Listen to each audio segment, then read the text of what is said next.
Vishnu Padaya Krishna Prastaya Bhutale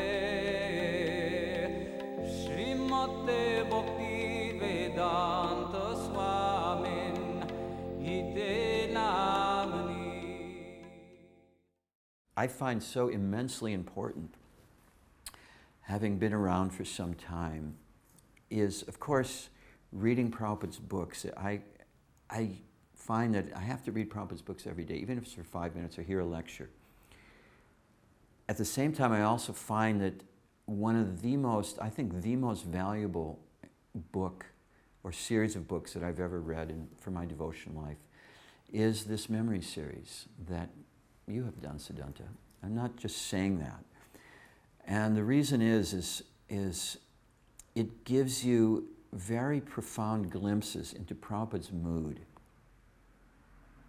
Prabhupada acting Krishna consciousness in real time. How did the pure devotee apply the high philosophy in every type of practical situation imaginable?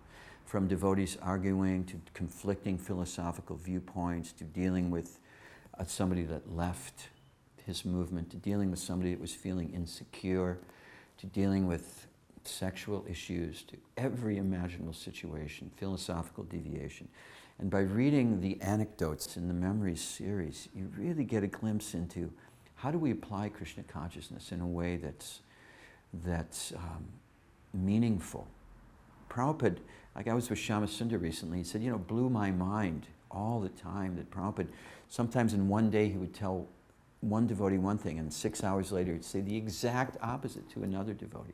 But it was perfect, perfect. So how do we apply this principle of time and circumstance? Prabhupada was a master of time and circumstance. But we don't really know how that works unless we hear how Prabhupada applied it. And that's what I found so illuminating about these books. I couldn't be in all these places where I never had that type of association with Srila Prabhupada. But you can get all that association in these little anecdotes, because they give they don't go deeply into the stories, but they give the essence of how Prabhupada, the things that really stuck out in the early disciples' minds, of how Prabhupada acted here, acted there, exposed this person, captured this person's heart, brought this person back. And it was always brilliant, perfect, with perfect philosophy, perfect compassion, sometimes soft like a rose, sometimes stern and hard like a thunderbolt, but always the proper medicine.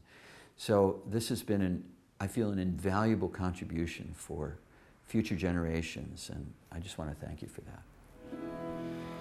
Je anilo premadana Karuna prachu